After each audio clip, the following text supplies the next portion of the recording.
श्री स्वामी समर्थ। मैत्रिणींनो, सूर्यग्रहणाच्या दिवशी राहू आणि केतू या पापग्रहांचा प्रभाव वाढतो, ते सक्रिय होतात। सूर्यग्रहण ही खगोलशास्त्रीय घटना असली तरी ज्योतिषशास्त्रात सुद्धा त्याला अनन्यसाधारण असं महत्त्व आहे। त्याचे चांगले वाईट परिणाम हे माणसावर होत असतात, हे सांगितलं गेलेलं आहे। म्हणूनच आपल्याकडे पूर्वीपासून ग्रहण हे पाळलं जातं। ग्रहणामध्ये सूतक काळावर विशेष लक्ष दिलं जातं।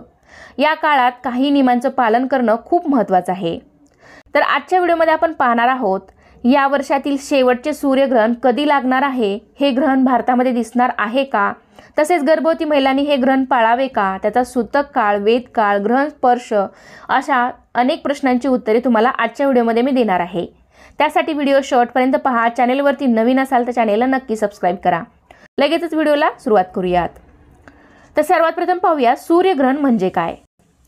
सूर्यग्रहणात चंद्र हा पृथ्वी आणि सूर्याच्या मध्ये जातो, तेव्हा यावेळी सूर्यप्रकाश हा पृथ्वीपर्यंत पोहोचत नाही आणि दिवसाला देखील संपूर्ण काळोख म्हणजेच अंधार होतो।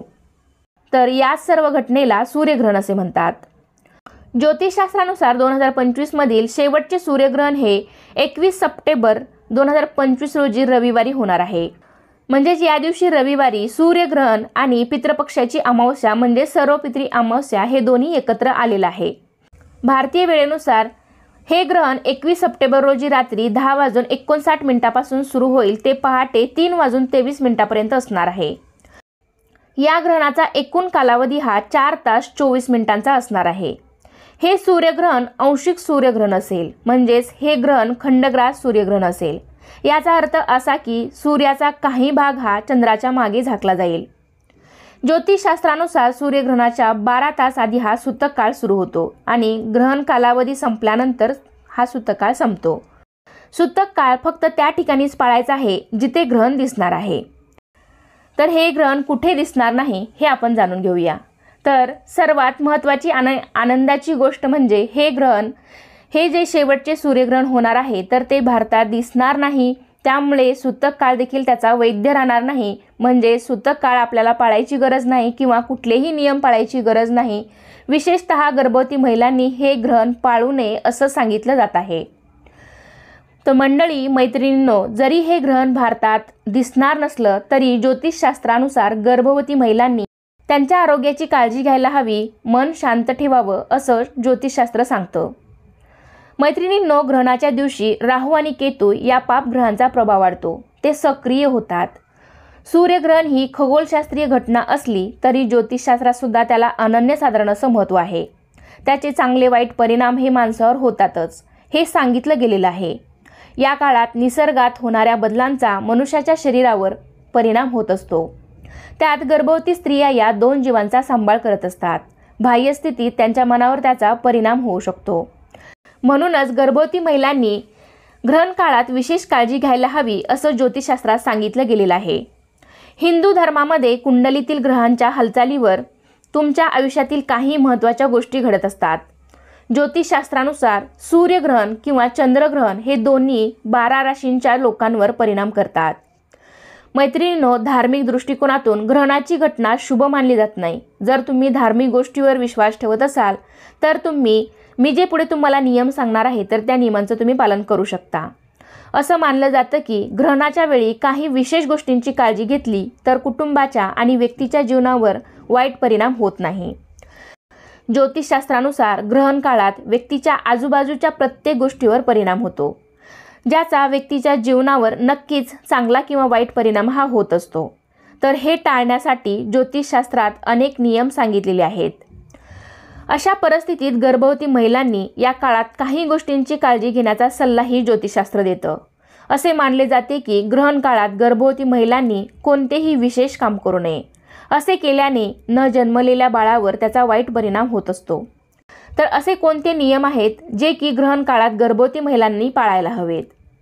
असे कोणते नियम आहेत ज्यांचे पालन केल्याने गर्भवती महिलेच्या पोटी जन्माला येणारे बाळ हे निरोगी जन्माला येईल? तर ते आपण यापुढे जाणून घेऊया। पहिला नियम असा आहे, तीक्ष्ण वस्तू।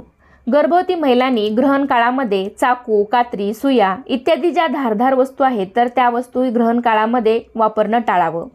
असं मानलं जातं की या नियमांचे पालन न केल्यास बाळाच्या कोणत्याही भागाला हानी पोचू शकते।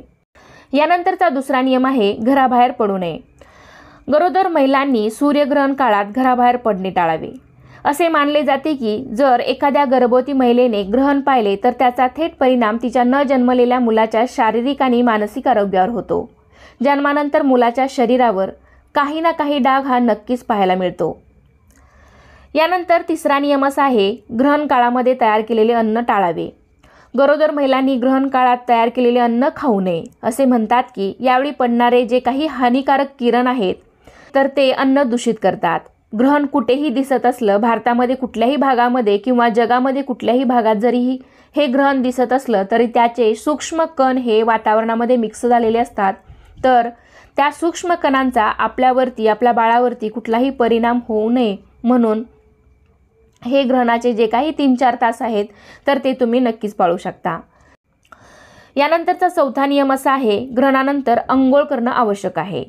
ग्रहण संपल्यानंतर गर्भवती महिलेने अंघोळही केलीच पाहिजे, अन्यथा तिच्या बाळाला त्वचेशी संबंधित आजार होऊ शकतात.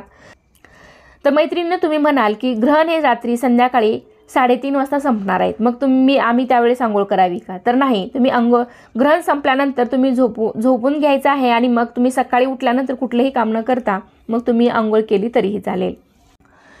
तर हा ग्रहणाचा जो काही नकारात्मक प्रभाव टाळण्यासाठी गर्भवती महिलांनी त्यांच्या जिभेवर तुळशीची पाने ठेवून या दिवशी तुम्ही जे काही ग्रहणाचे 3-4 तास आहेत तर त्या दरम्यान हनुमान चालीसा पाठ करू शकता, दुर्गा सप्तशतीचा पाठ करू शकता.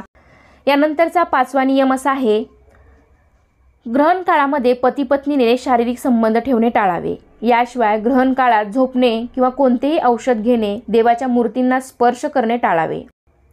6वा नियम असा आहे, अनादी काळापासून असे मानले जाते की ग्रहणाचा गर्भाच्या विकासावर परिणाम होतो आणि गर्भवती महिलेच्या शरीरात हार्मोनल बदल देखील होतात. या बदलांमुळे गर्भवती महिलेच्या मूडमध्ये स्विंग, चिंता, लालसा जाणवते. तर याला कोणताही शास्त्रीय आधार नसला तरीही हा धोका टाळण्यासाठी भारतामध्ये गर्भवती महिलांना ग्रहण काळात घराबाहेर पडण्यास मनाई केलेली आहे. तर मैत्रिणींनो, जी ग्रहणं भारतातून दिसत नाहीत ती भारतातून पाळायला देखील मान्य नाहीत. म्हणजेच काय, तर धार्मिकदृष्ट्या ज्योतिषशास्त्राप्रमाणे देखील या ग्रहणाचं महत्त्व नाही आणि या ग्रहणांचा सूतक काळ, वेदकाळ पाळण्याची गरज नाही. म्हणून गर्भवती किंवा इतर कोणीही घाबरून जाण्याची गरज नाही, कारण ग्रहण ही खगोलशास्त्रीय घटना आहे आणि ग्रहणामुळे तुमच्या बाळावर, तुमच्यावर काही विपरीत परिणाम होईल असं बिलकुल नाही. फक्त मोठ्यांचं ऐकण्याचं समाधान आपल्याला मिळावं. पूर्वापारपासून या सगळ्या चालीरीती चालत आलेल्या आहेत आणि ग्रहण काळात असं म्हटलं जातं की धार्मिक कार्य केले तर त्याचे पुण्यफळ जास्त मिळतं. त्यामुळे ग्रहण काळामध्ये तुम्ही जप, मंत्र, अनुष्ठान या गोष्टी नक्कीच करू शकता. त्यामध्ये तुम्ही हनुमान चालीसा, दुर्गा सप्तशती पाठ, गणपती अथर्व शीर्ष या सगळ्या गोष्टी करणं महत्त्वाचे आहेत. यामुळे तुम्हाला मनाची शांती देखील मिळेल आणि मनामध्ये थोडीशी जी काही भीती असेल तर ती देखील दूर होईल. तुम्ही जर गर्भवती असाल तर कुठलंही ग्रहण असेल, म्हणजे जे भारतात दिसत असेल तर ते सुद्धा एवढं अतिशय स्ट्रिक्ट असं पाळायची गरज नाही. म्हणजेच लघवीला न जाणं, जेवण न करणं, टॉयलेटला न जाणं या सगळ्या गोष्टी पाळण्याची किंवा त्या न करण्याची आवश्यकता नाही. म्हणजे तुम्ही जरी ग्रहण भारतामध्ये दिसत असलं तरी तुम्ही बाथरूमला जाऊ शकता, जेवण करू शकता. ज्या काही धारदार वस्तू असतात त्या वापरू नये आणि ग्रहण काळामध्ये घराच्या बाहेर जाऊ नये, कारण ग्रहणाचे जे काही दूषित किरण असतात ते वातावरणामध्ये मिक्स झालेले असतात, त्याचा परिणाम आपल्यावर होऊ शकतो. म्हणून आपल्याला हे ग्रहण पाळायला लावलं जातं. तर मैत्रिणींनो, तुम्ही जर धार्मिक गोष्टीवर विश्वास ठेवत असाल तर या नियमांचं तुम्ही पालन करू शकता, अथवा तुम्ही हे नियम नाही पाळले तरीही काही हरकत नाही. तर आशा करते की तुम्हाला मी आजच्या व्हिडिओमध्ये दिलेली माहिती आवडली असेल. आजचा हा व्हिडिओ आवडला असेल, अजूनही काही तुमच्या मनामध्ये शंका असतील तर तुम्ही नक्कीच मला कमेंटद्वारे विचारू शकता. आजचा हा व्हिडिओ इथेच संपतोय. कसा वाटला तुम्हाला नक्कीच मला कमेंटद्वारे सांगा. व्हिडिओ आवडला असेल तर व्हिडिओला लाईक करा, तुमच्या फ्रेंड फॅमिलीमध्ये शेअर करायला विसरू नका. चला तर पुन्हा भेटूया अशाच एका छानशा आणि माहितीपूर्ण व्हिडिओमध्ये. तोपर्यंत सर्वांना श्री स्वामी समर्थ.